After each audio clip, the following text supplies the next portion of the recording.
So my talk is consciousness and its physical headset.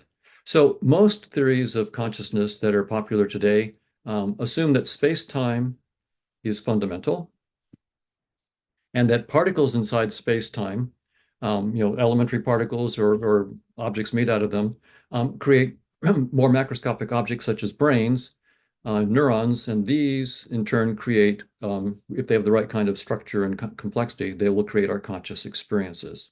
So I've listed a few of the current theories that assume this, physicalist theories.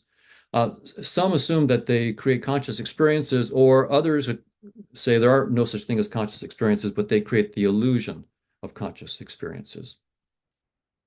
Panpsychist theories will often assume that space-time is fundamental and that there are elementary objects in space-time, elementary particles, and that some of these elementary particles have underneath them, as their underlying reality, conscious experiences. So panpsychism, as I'm talking about it today, assumes that some fundamental physical objects in space-time have consciousness. But high-energy theoretical physicists now tell us that space-time is doomed. By that, they mean it's not fundamental. And I'll just quote a few and then I'll explain why. So Ed Witten at the Institute for Advanced Study at Princeton says space and time may be doomed. Nathan Seiberg says, I'm almost certain that space and time are illusions. These are primitive notions that will be replaced by something more sophisticated. Andrew Strominger at Harvard says the notion of space-time is clearly something we're going to have to give up. David Gross, winner of the Nobel Prize for his work on the strong force, says, I believe that space for sure, and presumably time as well, will be emergent. And Nima Arkani Hamed at the Institute for Advanced Study says, the very notion of space-time is not a fundamental one. Space-time is doomed. There is no such thing as space-time fundamentally in the actual underlying description of the laws of physics. And David Gross explains why. The reason why space-time is doomed, at least one of the primary reasons, is that there's no operational meaning to distances smaller than the Planck length. And what they're saying is this: suppose that you're trying to measure smaller and smaller objects. Well, to do that, you need bigger and bigger microscopes, which can make finer and finer wavelengths of light, or whatever radiation you're using. So smaller wavelengths of light or radiation to resolve finer details of the objects that you're measuring. And that's fine. We know that you need more energy to make smaller wavelengths, but that's perfectly fine in quantum theory. But gravity spoils the party. As you go to finer and finer distances and you're getting smaller and smaller wavelengths of light, the energy is going up to the point where you have so much energy in such a small region of space, and energy and mass are the same thing according to Einstein, that you actually create a black hole and you destroy the very object that you're trying to measure. So by the time you get down to 10 to the minus 33 centimeters or 10 to the minus 43 seconds, there is simply no operational meaning to space-time at all. And if you try harder by making smaller wavelengths of light, the black hole you create just gets bigger and bigger. So space-time can't be fundamental. It falls apart at 10 to the minus 33 centimeters. And from my point of view, that's pretty shallow data structure. It falls apart at 10 to the minus 33 centimeters, not 10 to the minus 33 trillion centimeters, just 10 to the minus 33. And we'll talk a little bit more about what the physicists are doing about this, but high energy theoretical physicists are now saying space-time is doomed, and they're looking for structures beyond space-time. It's not fundamental. But remarkably, evolution by natural selection agrees. So evolution by natural selection, we can ask a clean technical question using evolutionary game theory. Does natural selection favor veridical perceptions? That is, perceptions that are homomorphic to whatever structures reality might have. And one can answer this question using the mathematics of evolutionary game theory, either using simulations or actually proving theorems, and we've done both. And what we find is that organisms that see reality as it is, their perceptions are veridical. They go extinct when they compete against organisms that see nothing of reality and are just tuned to fitness payoffs. So evolution shapes organisms to have sensory systems that guide adaptive behavior, period, not to see the truth. And so what evolution has done instead is sort of give us perceptions. Instead of being a window on reality, they're more like, say, a desktop on your computer. When you're writing a paper or sending an email or something, what you're doing inside a supercomputer or whatever computer you're using, a laptop, is toggling millions of voltages in some kind of precise order. But if you had to do that, you would never get your work done if you had to toggle those voltages. So the user interface, the desktop, lets you do change reality as you need to, toggle those voltages without even knowing what you're doing. And that's sort of what evolution did. It gave us space and time and physical objects as just a nice user interface that lets us interact with reality as we need to survive without needing to know the details of that reality. So seeing the truth won't make you more fit, it'll make you extinct. And not seeing the truth frees you up to play the game of life and win. So you can also think of it instead of a desktop, think of space-time and objects as a virtual reality headset that we wear. And we're playing the game of life, just say we're like Grand Theft Auto or something like that. We see steering wheel and we see cars and so forth that we're playing in the game. We might see our own avatar in the game. And these are all just useful symbols inside the headset. They're not the reality. In this metaphor, the reality would be some supercomputer that's running the VR simulation. So evolution has given us a little VR headset, and that's why my talk title was about consciousness and its space-time headset or its physical headset. So the car that you see in the VR game is only there when you look, and as soon as you look away, it's no longer rendered, and so it doesn't even exist. So local realism is false. Objects don't exist and have definite properties like position and momentum when they're not observed. That sort of falls out of this whole approach that local realism is false. So now returning to the high energy theoretical physicists, they tell us not only that space-time is doomed, but that as a consequence, reductionism is also doomed.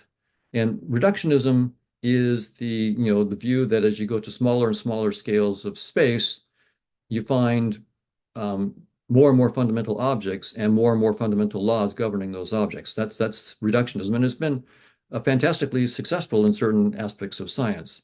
But now many high energy theoretical physicists are saying space-time is doomed. As Nima puts it, so the entire reductionist paradigm that fundamentally physics is given by some laws at the ultra most microscopic distance scales, and that somehow we just have to go there to see what's going on, is ultimately false because of gravity, right? Because gravity creates these black holes that destroy space-time. So reductionism in physics is actually now dead. And so the reductionist paradigm in science is a long history. We used to think earth, air, fire, and water were the fundamental reductive elements of reality. And more recently, we thought the periodic table of elements was the most fundamental elements of reality. And now we have the bosons, leptons, and quarks of the standard model of physics as our current model of the fundamental elements of reality. But what the high energy theoretical physicists are saying is that the entire paradigm of space-time being fundamental and having fundamental objects inside of it has to go. That whole paradigm is gone. But that paradigm is not yet out of the minds of people studying consciousness, right? Most theories, as I mentioned earlier, assume that consciousness is based on a physical substrate, that space-time is fundamental, that elementary particles create more complicated objects like these pyramidal neurons and other glial cells and other neurons. There are thousands, we've discovered thousands of different kinds of cells in the brain, but they create structures like the brain, which then gives rise to conscious experiences somehow. And this is the view of, I would say, my guess is 98, 99% of all the theories of consciousness today assume that space-time is fundamental. I list a few of these here, and that that space-time gives you the substrate for consciousness somehow, or the particles that consciousness is the fundamental reality behind in panpsychism. But these theories have what I'll call the stipulation problem of consciousness. And this is from a book by Pinker, I think Enlightenment Now in 2018. Pinker likes the global workspace theory of consciousness, but in his book he points out, but the last dollop in that theory, that it subjectively feels like something to be the circuitry, may have to be stipulated as a fact about reality where explanation stops. And Pinker is pointing out something that's true of the global workspace theory, but of all these theories, and that is that these theories cannot explain any specific conscious experience. So, for example, what is the specific, structure of a global workspace, or contents and broadcasting structure of a global workspace that must be the sound of a saxophone and couldn't be the sound of a trumpet?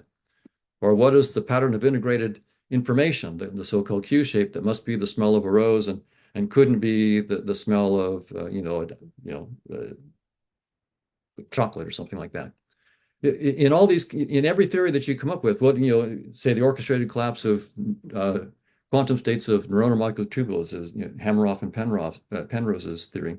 So what precise orchestrated collapse of quantum states of neuronal molecular tubules must be the taste of chocolate and couldn't be the taste of vanilla? There's not a single specific conscious experience that has been explained by these theories, not one. So theories of conscious experience that have yet to explain even one specific conscious experience. So that's the stipulation problem that Pinker is pointing to. And I agree with Pinker that these theories are interesting, but when it comes right down to it, they stipulate space and time. They stipulate certain neuronal processes or microtubule processes, and then they don't explain the conscious experiences. They have to stipulate those as well. So everything is stipulated, and no conscious experience, no specific conscious experience is explained. So reductionism is doomed, and space-time is doomed, and that's why I think this failure is not due to lack of intelligence or lack of effort. My colleagues doing this work are brilliant. Many of them are geniuses. They're failing because in principle, it cannot be done. Space-time is not a substrate for consciousness, and reductionism is dead. High-energy theoretical physicists are telling us this. So, but they're telling us something more, which is also surprising. It's not just that space-time is doomed, but also that quantum theory is not fundamental. As Nima puts it, so there's some other structure that we're looking for beyond space-time, and some way of thinking about that structure or interpreting the structure that will let us see space-time and quantum mechanics emerge simultaneously and joined at the hip. So it's not the current trend is not to think about space-time being emergent from quantum theory, but that space-time and quantum theory emerge together from something deeper. So Nima says we're going to have to look for structures and ideas that don't look anything like anything having to do with particles propagating in space-time and wave functions evolving in Hilbert space. So this problem, in other words, goes very deep. Space-time is doomed. Quantum theory is doomed. We need to look for some new structures beyond space-time and quantum theory. Well, they've been doing that, and they've been succeeding just in the last 10 years. So the high-energy theoretical physicists have made some dramatic discoveries just in literally in the last 10 years. They have taken off the headset. Space-time headset is not the fundamental reality, and they're saying what's beyond space-time. And they're actually finding new structures that explain critical things in high-energy theoretical physics, like scattering amplitudes. Like what's the probability or the amplitude for 2 gluons smashing into each other and 4 gluons spraying out, things like that. So in 2013, and published in 2014 in a journal, they discovered this structure called the amplituhedron.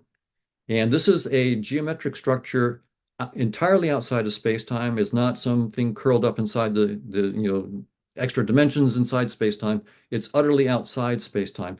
And its volumes give you scattering amplitudes and its phase structure gives you properties of space-time like locality and unitarity.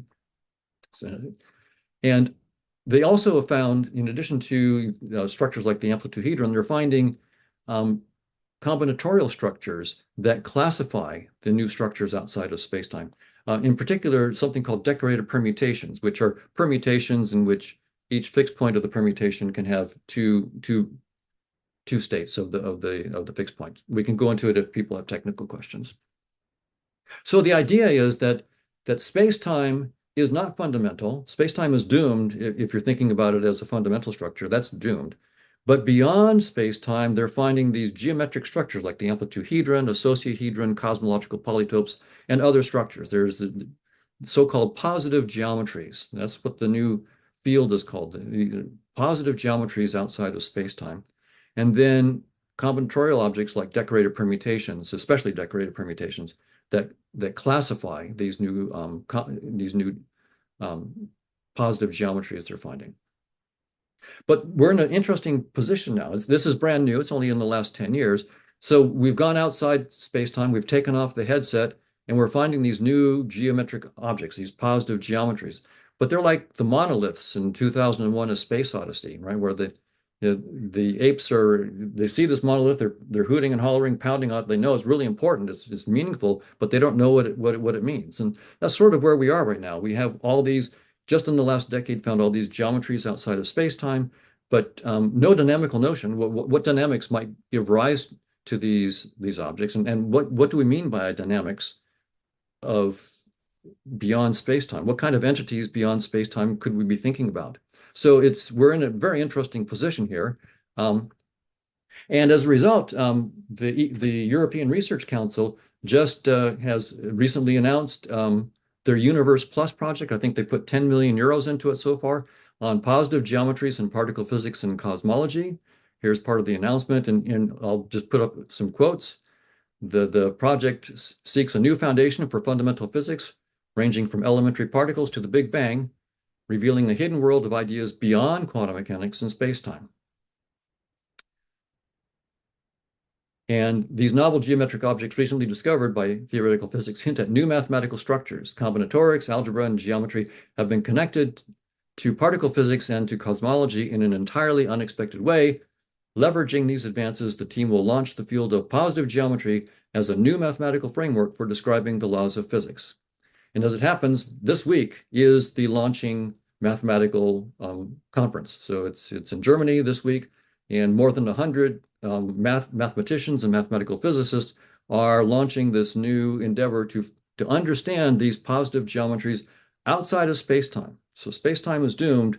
It's not fundamental, but these new positive geometries give you everything that you want inside space-time, and they're studying them. So that's just to summarize, space-time is doomed, but there are new geometries, these positive geometries outside of space-time that'll allow you to compute the scattering amplitudes. And by the way, they do it much more easily than you can do with quantum field theory. The mathematics becomes tremendously more easy, and you see new symmetries that you can't see inside space-time.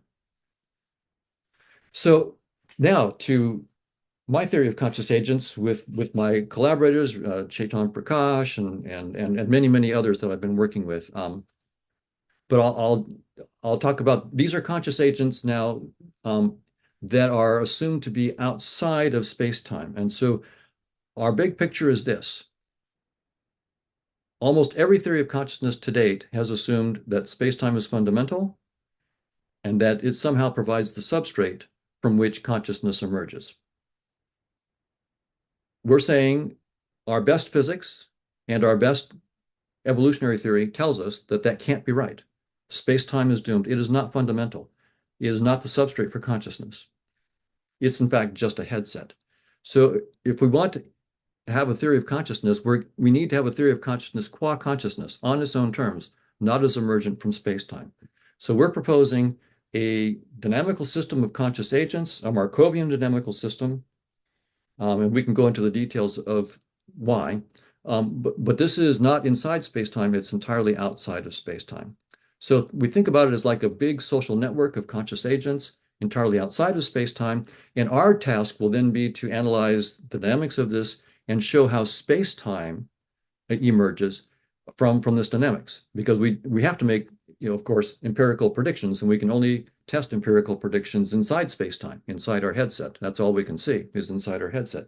So we need to see how space-time emerges, how the positive geometries first, the positive geometries that the physicists are finding outside of space-time, how they emerge, and then they take us into space-time from those positive geometries where we can make predictions for experiments. So the basic idea of a conscious agent, and we can go into the details in the Q&A if you have questions, is the point of our definition of a conscious agent is to be as minimal in our assumptions as possible, right? You can imagine lots of things going into theory of consciousness. We want to put in the minimal. So we're saying a conscious agent has some experiences, like maybe it experiences the color red. Maybe that's all it experiences. So a conscious agent may have only one experience. It experiences red. Or it might experience the taste of chocolate and the smell of garlic or something like that. Based on its experience, it decides how it's going to act to affect the experiences of other agents in the network. That's it.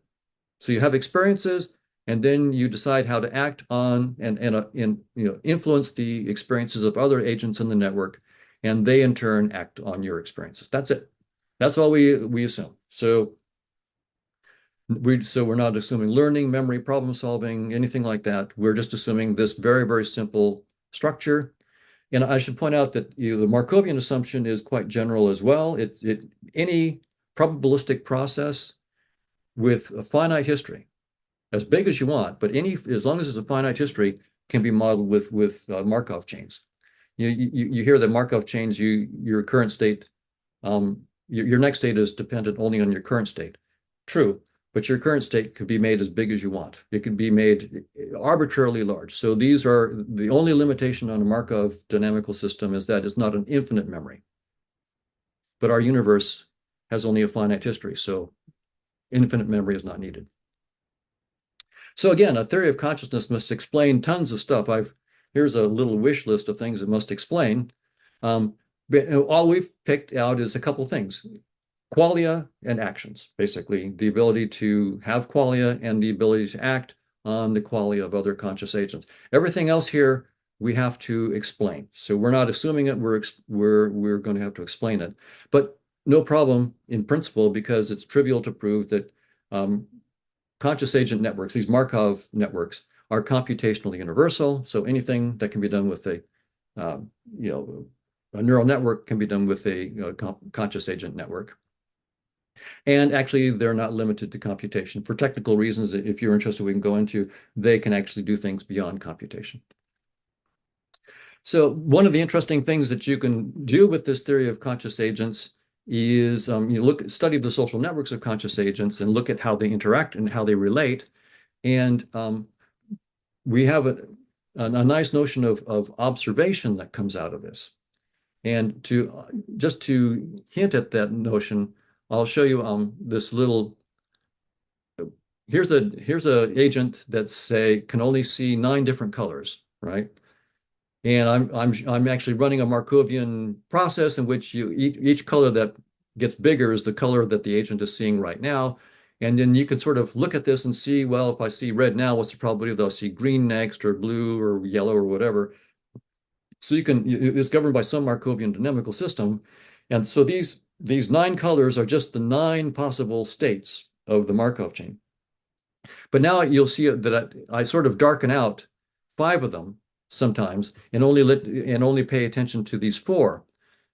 So when we do that, what we can do is ask about what's the Markovian dynamics that's induced on just these 4 when you can't see the other 5. And you can then get what's called the trace of the bigger 9-state Markov chain onto this little subset of 4 states. And that's called a trace chain. And that will also, again, be a Markovian kernel. And there's a mathematical equation for this.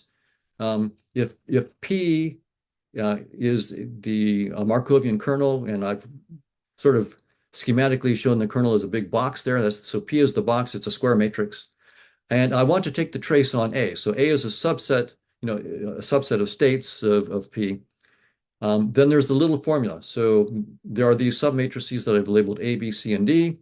And P sub A is the trace chain that's induced on the set A, and is given by this little formula. So there's a nice simple formula for taking a bigger Markovian kernel and finding how it projects into smaller kernels by this trace operation. It turns out that, and this is something that we're going to be publishing in a paper we're writing right now, we discovered that this is actually a partial order. So this is a new result in the theory of Markov chains. The trace relationship is a partial order. So a Markovian kernel M is less than or equal to a kernel N in this order, if and only if M is a trace chain of N. So we'll be publishing this, and this gives us a theory of observation, which we're going to need because we want to show how we model observations in a theory of consciousness outside of spacetime, so that we can use those observations to be tested inside spacetime. So if M is a trace of N, then we say that M observes N, and the logic that comes out of this is non-Boolean. In fact, it's more general than the orthocomplemented lattices that are used in quantum logics. It's just more general than that. So it's non-Boolean, but it's locally Boolean. If you look at all the kernels that are less than a particular kernel M, they form a Boolean sublogic, but the global logic is not Boolean. It has no highest unit, for example, and no negation, no complement in general. So we have a theory of observation that we'll be publishing that comes out of this, and we'll be using the theory of observation to make predictions. So the big picture then is this, that we have this network of conscious agents. Think of it as a big social network outside of space-time, like the Twitterverse, where agents are affecting each other's experiences, like a Twitter user tweets and follows and so forth. The experiences are like the tweets that are being passed around. Now, we proved in a paper that came out last year that we can map our dynamical system of conscious agents onto the decorated permutations, the same combinatorial objects that the high-energy theoretical physicists are using to classify their positive geometries. And that's why we did this. Our goal, we want to make connections with space-time where we can make predictions that are testable. So we have to be able to do something like predict scattering amplitudes, like gluon scattering inside spacetime from a theory of conscious agents outside spacetime. So notice the difference. Instead of starting with a theory of space and time and physical objects and trying to get predictions about consciousness, we're starting with a theory of consciousness entirely outside of space and time. And then we're saying that spacetime is just a fairly trivial headset that some conscious agents use. But we can now show you how conscious agents create that headset, and then we can actually show you then predictions about particle scattering and other things inside that headset. So our paper called Fusions of Consciousness that came out last year shows how to map our Markovian dynamics onto decorated permutations. We're now working on connecting entirely with the positive geometries that the physicists are working on themselves, and making predictions inside spacetime that I'll talk about. So we start with conscious agents. We've already got the map to decorated permutations that's published, and we're working on getting the map through positive geometries like the amplituhedron into spacetime, where we can actually predict properties of particles, for example, in spacetime. I'm going to go through, for time, I'm going to go through this part pretty quickly. Some of the mathematical analysis, if people want some details, we can do it in the Q&A. But we can take multiple agents and fuse them, and so there's a famous problem in consciousness about combining subjects and experiences, and in many philosophical papers, it's been said that just can't be done, and the mathematics of conscious agents begs to differ. It gives us clean mathematical ways of combining conscious agents as well as their experiences, combining and fusing experiences. So we can talk about the details of that. The nice thing about having a mathematical model is that the mathematics then guides you on these things. So again, these are technical things that I won't go into. I'll just mention briefly that some of the connections that we've made so far, and we've published some of these last year, is that in trying to make a map between the Markovian dynamics of conscious agents outside of spacetime, and particular properties of particles inside spacetime, quantum particles. Some of the tentative mappings that we're making right now are quite interesting, that the mass of a particle is going to correspond to the entropy rate of a recurrent communicating class um, of conscious agent dynamics. The momentum will correspond to the number of states. Spin is a function of the determinant of the Markovian dynamical system. The determinants in Markov chains go from -1 to 1. And distances, space-time distances, are related to the commuting times. So in other words, what we're going to have to do is give a dictionary that says, oh, okay, space-time is not fundamental, consciousness is. And it's a Markovian dynamic. So what are the fundamental properties of a Markovian dynamics? Well, there are things like what are the recurrent communicating classes? What are the entropy rates? What are the determinants? What are the commuting times? And so forth. And so we're getting a map from those things into the particle properties that we see inside spacetime. And so one of our goals then is to actually make predictions about momentum distributions of particles. And I should say why we're going after that. You might say, well, if you're going to go after a prediction inside spacetime, why not go after the neural correlates of consciousness in the brain? Why don't you try to predict those? And ultimately, of course, we would like to. And the idea would be that the brain does not create conscious experiences. The brain, in fact, doesn't even exist when it's not perceived, right? It's just an icon in your headset. It's a virtual reality headset, and sometimes we see brains and neurons, and other times when we don't look, we don't see them, and then they're not there. So our theory makes a really strong prediction, clean prediction. Neurons do not exist when they're not perceived. Neurons have no causal powers. And by the way, I'm a cognitive neuroscientist. I love neuroscience, cognitive neuroscience. But what I'm saying is that neuroscience has seemed very, very difficult, but it's much, much more difficult than we ever thought.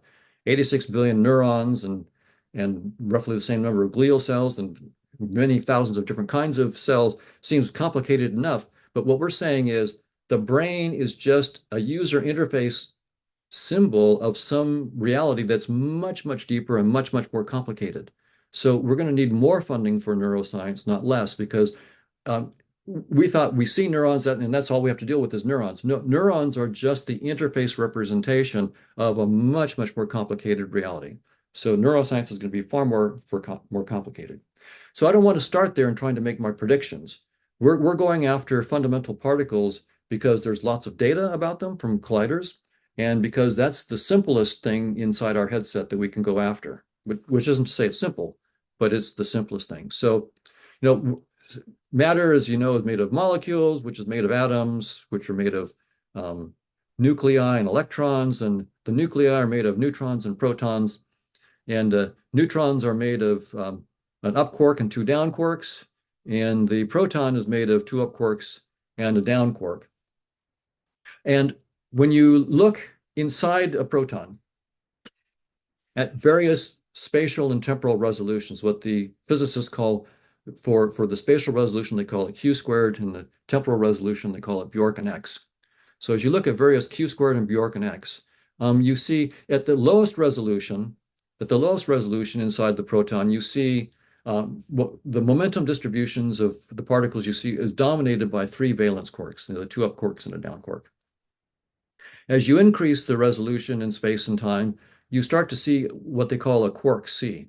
Lots of quark-antiquark pairs appearing and annihilating, and a bunch of gluons floating around. And then at the highest spatial and temporal resolutions, you get what they call a gluon sea. It's primarily these bosons, these gluons that are they're massless, so they're moving at the speed of light. This is quite frenetic. And they dominate what's going on there. So there are momentum distributions that have been gathered over decades of careful experimental research. And so our goal is to use a theory of conscious agents to predict precisely the momentum distributions at all Bjork and X and Q squared. That'll be a first acid test for this theory of conscious agents. So So it's not like, because we're starting outside of space-time, we're free, we don't get to make any empirical predictions that might falsify us. No, we're going after these momentum distributions, and if we can't do it, then there's something wrong with our theory. Just that simple. So that's where we're headed, is to study the momentum distributions of quarks and gluons inside the proton, and see what dynamical system of conscious agents would model that precisely.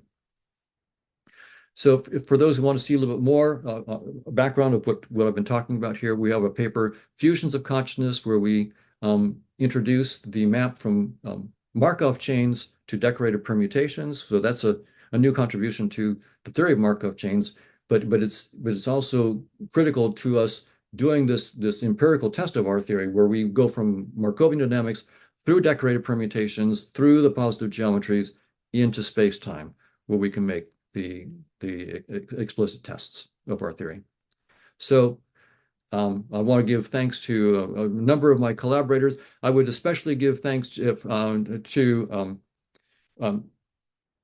Chetan Prakash and Ben Gnepper and Swapon Chattopadhyay and Robert Prentner for their close collaborators in the last year and a half on this stuff. So special thanks to them.